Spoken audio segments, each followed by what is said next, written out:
pede aja. Ya. Oh ye. Ya. Mereka ya. Jawab yang aja ya.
gejala.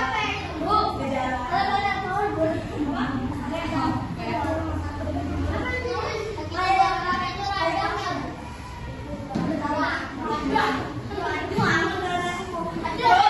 Kalau batu itu karena ada peradangan di tenggorokan. Jadi juga sama. Itu kalau mulai cairan juga buat keluar juga mulai virusnya.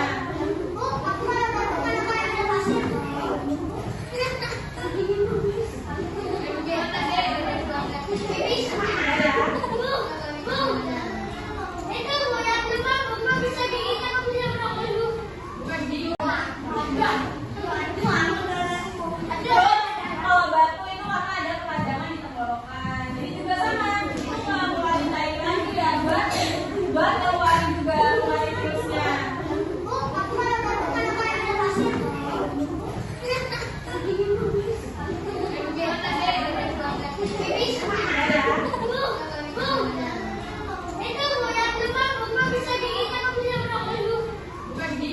Itu kayak pipi gitu. Ya, menggembung. Nah, kalau kelelahan, kenapa kalau kelelahan? Karena imun itu menurun. Makanya tuh kayak tentara tuh kan apa sih namanya? Tentaranya itu kayak kurang. Jadinya kan Indonesia itu kan imunnya tuh lemah kan. Apalagi orang mereka pada di sekolah ini kalau nggak ada sekolah ini kan ada jajan, ada kolom.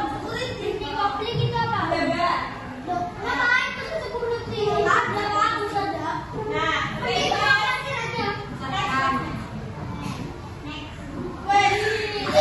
anak-anak.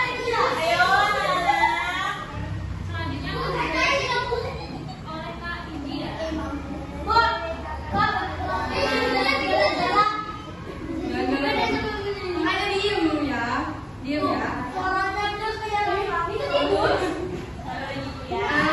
Ruang pada sampah itu muncul ketika sudah 7 sampai 18 hari setelah terpapar virus sampah.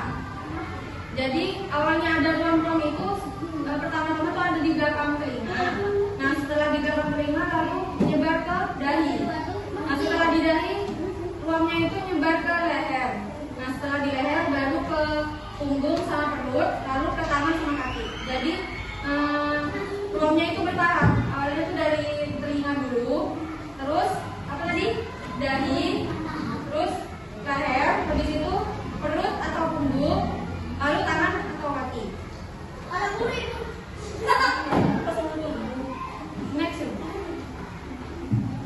Larangan apa aja sih? Larangan bagi penderita. Jadi penderita sampah itu nggak boleh ngelakuin hal-hal ini yang dicantumin di PPT ini. Yaitu yang pertama aktivitas banyak di luar. Kenapa kok nggak boleh banyak aktivitas di luar? Penderita sampah itu kan sensitif terhadap cahaya matahari. Jadi sebaiknya kalau misalnya kalian menderita sampah, sebaiknya kalian istirahat di rumah dan kalau misal mau keluar ya jangan lama-lama gitu. Selanjutnya bersihin sembarangan. Kalau misalnya kalian ingin menderita sampah itu kalau misalnya bersin harus ditutupin pakai tangan biar virusnya nggak menyebar ke teman-teman yang lain. Kalau nggak ada orang tetap gini ya. Nah bersihnya begini. Menjaga kebiasaan. Ya. Selanjutnya mengkonsumsi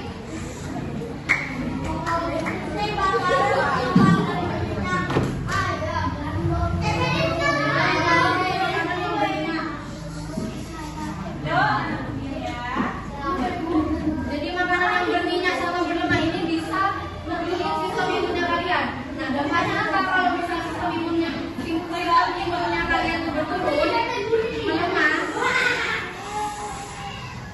Dampaknya apa nih kalau misal kalian mengonsumsi makanan berlemak dan berminyak itu kan bisa menyebabkan sistem imunnya kalian menurun atau melemah.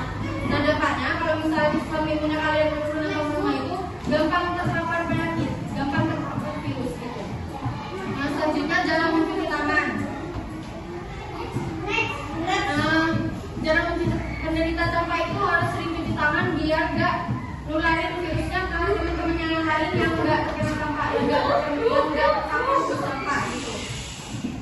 Selanjutnya kurang minum. Ya jadi penderita sampah itu harus banyak minum untuk membantu tubuh melawan infeksi yang udah terjangkit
tanpa itu harus mengonsumsi vitamin A, biar kalian itu nggak terkena virus yang lain. Udah kayak apa aja, biar cepat pulih badannya.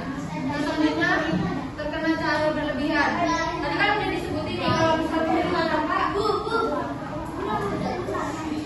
Coba dulu ya anak-anak, kasihan kakaknya udah jelasin sampai-sampai nggak bisa. tadi kan udah dijelasin kalau misalnya tampak jangan sering-sering keluar rumah biar nggak terpapar sinar matahari. Jadi kenapa? Ya, jadi penderita tampak itu sebaiknya jangan sering-sering kena sinar matahari. Selanjutnya jarang mandi atau tidak mandi. Penderita tampak itu sebaiknya mandi secara teratur biar untuk menjaga kebersihan kalian, gitu. Juga meningkatkan kenyamanan. Selanjutnya, etiologi. Ada yang tahu nggak etiologi itu apa? Jadi etiologi itu adalah penyebab. Nah, gimana nih cara bekerjanya virus di tubuh kita? Gitu. Yang pertama, protein H untuk menempel pada sel inam. Virus campak itu, bayangkan tubuh kita itu seperti rumah besar dan setiap sel di dalamnya adalah kamar. Virus campak ingin masuk ke kamar itu, tapi pintunya terkunci. Nah, protein H itulah kuncinya, dia membantu virus untuk membuka pintu sel supaya virus campaknya itu bisa masuk ke dalam rumah atau ke dalam sel imun kita. Terus selanjutnya protein F atau fungsinya untuk penyebaran antar sel. Nah, gimana nih cara kerjanya protein F masuk ke sel tubuh kita? Yaitu kalau protein F membuka pintu sel buat virus masuk ke dalam sel, kalau protein F itu membuat rahasia di dalam dinding rumah supaya virus bisa menyelinap ke rumah tanpa ketahuan. Selanjutnya adalah protein M atau matriks sebagai pelindung virus. Nah, setiap rumah itu kan pasti punya dinding ya, biar nggak roboh. Begitupun juga dengan virus M. Virus M ini seperti dinding di rumah virus, menjaga bentuknya tetap kokoh dan aman. Selanjutnya protein R dan T untuk mengaktifkan enzim RNA polimerase. Fungsinya protein L sama P ini buat apa? Protein L itu anggapannya seperti koki yang tahu resepnya. Kalau misal protein P adalah kompor yang menyalakan alat masaknya. Jadi pintu sel buat virus masuk ke dalam sel. Kalau protein F itu membuat rahasia di dalam dinding rumah supaya virus bisa menyelinap ke rumah tanpa ketahuan. Selanjutnya adalah protein M atau matriks sebagai pelindung virus. Nah, setiap rumah itu kan pasti punya dinding ya, biar nggak roboh. Begitupun juga dengan virus M. Virus M ini seperti dinding di rumah virus, menjaga bentuknya tetap kokoh dan aman. Selanjutnya protein R dan T untuk mengaktifkan enzim RNA polimerase. Fungsinya protein L sama P ini buat apa? Protein L itu anggapannya seperti koki yang tahu resepnya. Kalau misal protein P adalah kompor yang menyalakan alat masaknya. Jadi kalau misal dua-duanya aktif, maka virus bisa memasak banyak salinan dirinya. Maksudnya virusnya bisa bisa tambah banyak gitu. Iya, menyebar. Selanjutnya protein P sebagai pembentuk nuklear vaksin. Virus itu kan virus ini kan punya harta karun yang sangat berharga. Protein P itu adalah rahasia yang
gejalanya yang sudah dijelaskan kakak-kakak tadi ya.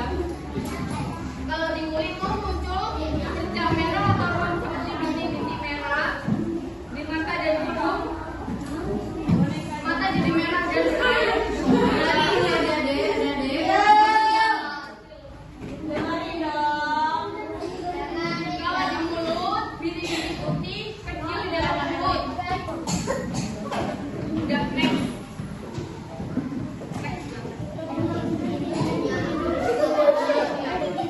Selanjutnya adalah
kayak ayam, kayak apa gitu kan, pasti masih lanjut